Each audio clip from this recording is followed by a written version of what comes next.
పరిశుద్ధుడేడి.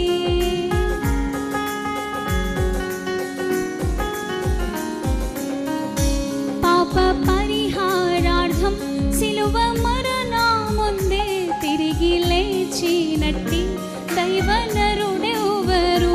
పలు వేదాలలో మత గ్రంథాలలో పాపమే సోకని పరిశుద్ధుడేడి.